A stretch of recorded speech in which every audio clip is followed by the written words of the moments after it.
ప్రస్తుతం ఇదే అంశం పైన నమస్తే అండి. నమస్తే అండి. ఏం పేరండి మీ పేరు? నా పేరు వెంకటేశ్వరరావు అండి. సో ప్రస్తుతం మనము చూస్తున్నాము జిహెచ్ఎంసీలో జిహెచ్ఎంసీ పరిధిని కూడా పెద్ద ఎత్తున పెంచుతున్నారు. ఇక్కడ ఉన్నటువంటి మున్సిపాలిటీస్ కార్పొరేషన్లు ఏవైతున్నాయో అన్ని కూడా జిహెచ్ఎంసీలో కలిపి జిహెచ్ఎంసీని అయితే పెద్దగా తీసుకుంటున్నారు. ఇప్పుడు ప్రస్తుతం మనం ఉన్నటువంటి ఫిర్జాద్ కూడా మున్సిపాలిటీ కూడా జిహెచ్ఎంసీలో కలిసింది. సో ఎట్లా చూస్తారు దీన్ని, ఎట్లా ఉండబోతుంది భవిష్యత్తులో? పాలనా పరంగా ఒకప్పుడు మన ఈ పీర్దాజిగూడ పిఎంసిలో 26 మంది కార్పొరేటర్లు ఉండేవాళ్ళు. ఒక్కొక్క కార్పొరేటర్కి 2000 నుంచి 3000 మట్టికి ఓట్లు ఉండేవి. వాళ్ళు ఆ పరిపాలన విధానాన్ని వాళ్ళు అంతమంది చూసుకున్నప్పుడే సరిగ్గా రోడ్లు లేవు, సరైన సౌకర్యాలు లేవు, ఏమి లేవు. సరే, ఈ పట్టణం విస్తరించింది. దీన్ని విస్తరించడానికి ఢిల్లీలో 250 నగర వీళ్ళు ఉంటే పాలకులు ఉంటే ఇక్కడ 300 మంది చేశారని దీనికి తగ్గ అభివృద్ధి జరిగితే పర్వాలేదు. ఇక్కడ ఇప్పుడు ఏంది, ఒక కార్పొరేటర్కి ఇప్పుడు మన 1,05,000 ఓట్లు పీర్దాజిగూడ ఉండే, ఒక కార్పొరేటర్కి 50,000 ఓట్లు చేశారు. ఈ 50,000 ఓట్ల పరిధిలో ఉన్నటువంటి కాలనీని ఆయన ఒక్కడే చూసుకోవడం అనేది జరుగుతుందా? ఒకవేళ జరిగితే మంచిదే, పర్వాలేదు. కానీ ఇప్పుడు నడవటానికి రోడ్లే సరిగా లేవు, ఉండటానికి నీళ్లు లేవు, ఇండ్లు లేవు, సరిగా తాగటానికి నీళ్ళ సౌకర్యం లేదు. ఇవన్నీ కల్పించడానికి మరి సౌకర్యాలు జరిగితే పర్వాలేదు. అభివృద్ధి లేనప్పుడు వార్డులు విస్తరించితే ఏం ఉపయోగం ఉంటుంది? ఇప్పుడు కొత్తగా ఏర్పడింది, అసలు పీర్దాజిగూడ ఫస్ట్ సారి అయింది, ఒక 5 సంవత్సరాలు పోయింది. ఇంకొక 5 సంవత్సరాలు ఉండి ఇట్లనే జరిగి ఉంటే ఇంకేమైనా మంచిగా ఉండేదేమని నా అభిప్రాయం ఉండే.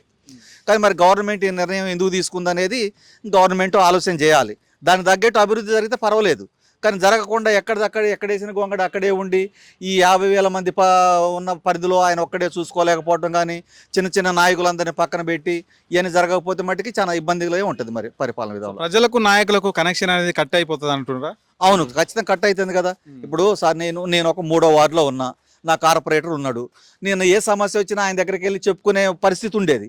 ఇప్పుడు ఎక్కడ ఉంటాడో ఆ కార్పొరేటరు, ఎక్కడ ఉంటాడో తెలియదు. మన డివిజన్ ఒకప్పుడు ఇక్కడే ఉండే, పక్కన పీర్దాజిగూడ మున్సిపల్ ఆఫీస్ పక్కన అక్కడ ఉండే. ఇప్పుడు ఎక్కడో మన ఉప్పల్ అంటాడు, లేకపోతే ఎల్బీ నగర్ అంటాడు. ప్రతి పనికి నేను అక్కడ దానికి వెళ్ళాలంటే కొంచెం ఇబ్బందికరంగానే ఉంటుంది కదా.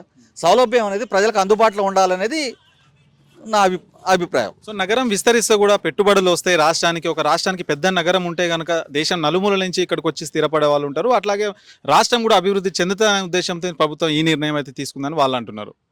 సార్, పెట్టుబడులు అనేవి రాష్ట్రం వెడల్పుకుంటేనే రావు సార్. మన చేసే విధానాలను బట్టి, పరిపాలన విధానాలను బట్టి, మన దగ్గర ఉన్న వనరులను బట్టి పెట్టుబడులు వస్తాయి. అంతేగాని ఇప్పుడు ఇవాళ ఢిల్లీ ఉన్నది సార్, అది ప్రత్యేక రాష్ట్రంగా ఉంది. 250 కార్పొరేటర్లు ఉన్నాయి. అక్కడ ఆ పొల్యూషన్ చూస్తున్నాం కదా. సాయంత్రం అయినా ఏదైనా పొల్యూషన్ చూస్తే స్కూళ్ళు బంద్ అవుతాయి, హాస్పిటల్ బంద్ అవుతాయి, ఊపిరి ఆడట్లేదు. మొన్న ఒక అతను ఎవరు అంటాడు, తాగే నీళ్ళ మీద జిఎస్టీ ఏంటయా, ప్రాణంతో కూడింది అది, దాని మీద జిఎస్టీ అంటే నన్ను మాట్లాడుతున్నారు. ఇట్లా విస్తరించితే ఉపయోగం లేదు సార్. దాని అభివృద్ధి అనేది కావాలి ముందు మెయిన్ మనకి. సో రేవంత్ రెడ్డి సర్కార్ కొత్త 4th సిటీ అని కూడా కడుతున్నారు, కొత్తది 4వ సిటీ అద్భుతంగా కడుతున్నామని చెప్తున్నారు. సో దాని గురించి ఏం చెప్తారు? తప్పులేదు సార్, సిటీలు కట్టడం అనేది తప్పులేదు, విస్తరించడం తప్పులేదు. ఒకప్పుడుగా కూడా మనకి మన సైబరాబాద్ కమిషనరేటు ఒకటే ఉంటే 2వది అయింది. మనకి ఐటీ రంగం కూడా వచ్చింది, కాదంటాం. కానీ 4 పక్కల 4 దిశలుగా అభివృద్ధి చెందాలి, ఒకే వైపు కాకుండా. అట్లా చెందితే ఏమైందంటే ఆ ఏరియాలో ఉన్నది కూడా డెవలప్ అవుతుంది, కాదంటాం లేదు. కాకపోతే ఈ చేసే ప్రభుత్వాలు ఏదైనా కానీ ఈ వాళ్ళ సొంత లాభాలకు కాకుండా, లేదా పార్టీ ప్రయోజనాలకు కాకుండా ప్రజలకు ఉపయోగపడేలాగా ఉండాలి అనేది నా అభిప్రాయం. సో ప్రస్తుతం మీరు ఉన్నటువంటి వార్డు ఎట్లా ఉంది? ప్రధాన సమస్యలు ఉన్నాయి? మీ కార్పొరేటర్ ఎవరైతే ఉన్నారో ప్రస్తుతం అందుబాటులో ఉంటారా ప్రజలకు? మా కార్పొరేటర్ అందుబాటులో ఉంటాడు, కానీ ఇది చాలా బయట ఏరియా, మన ఇది ఏంటంటారు అవుట్స్కట్స్ ఏరియా. ఇది ఈ ఒక్కొక్క కాలనీ ఏ రోడ్డు చూసినా 1 కిలోమీటర్ పొడుగుంటుంది. అవన్నీ డెవలప్ కావాలంటే సరిగ్గా ఇళ్ళు కాలేదు. ఇక్కడ ఇళ్ళు కాలేదంటే వచ్చే ఆదాయం రాదు. ఆదాయం రాలేదు అంటే ఆయన డ్రైనేజీలు చేయలేడు, రోడ్లు వేయలేడు. అందుబాటులో ఉంటాడు, కానీ ఎక్కడి నుంచి చేస్తాడు ఆయన? మనం ఇచ్చే పన్నులో నుంచి, దాంట్లో నుంచి మనం రిటర్న్ ఇచ్చే మనకి వేసేవాళ్ళు వాళ్ళు, అంతే కదా సార్. ఈ పెద్ద వార్డు ఇది 3వ వార్డు.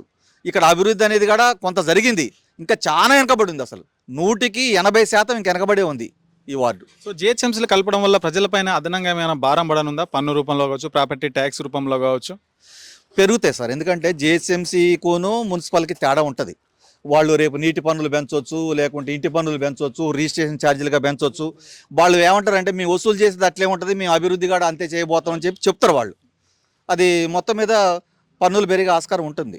మరి దాన్ని బట్టి అభివృద్ధి కూడా అంతే ఉంటే ప్రజలకు ఉపయోగమే, లేకుంటే ఏం ఉపయోగం ఉంటుంది సార్? దాని మీద ఏం ఉండదు కదా. మనం ఎప్పటిలాగానే బాధపడాలి. అంటే ఆ గుడిసెలే ఉంటాడు, మేడలే ఉంటాడు, ఇట్లే ఉంటాం మనం. సో ఫైనల్గా ఏం చెప్తారు సార్? ప్రభుత్వానికి ఎలాంటి సూచనలు ఇస్తారు ఒక సిటిజన్గా?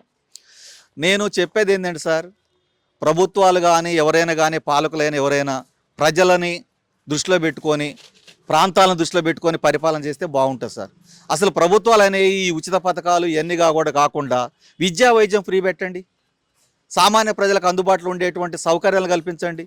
అట్లా చేయాలే కానీ ఎక్కడో ఉండి నేను ఏదో చేస్తా లేకపోతే అక్కడ నుండి పరిపాలన చేస్తా అంటే అది మంచి పద్ధతి కాదు, మంచిగా ఉండదు. మీ వ్యాపారం అభివృద్ధి కావాలని కోరుకుంటున్నారా? అయితే వెంటనే క్యూనస్ని సంప్రదించండి. Schools, colleges, banks, shops, office promotions, land promotions, political promotions, restaurant promotions, hospital promotions, పుట్టినరోజు వేడుకలు, శుభకార్యాలు, వ్యాపారాలు ఏవైనా, సందర్భం ఏదైనా ఇప్పుడే క్యూనస్ ద్వారా తెలియజేయండి. మీ వ్యాపారాన్ని అభివృద్ధి చేసుకోండి.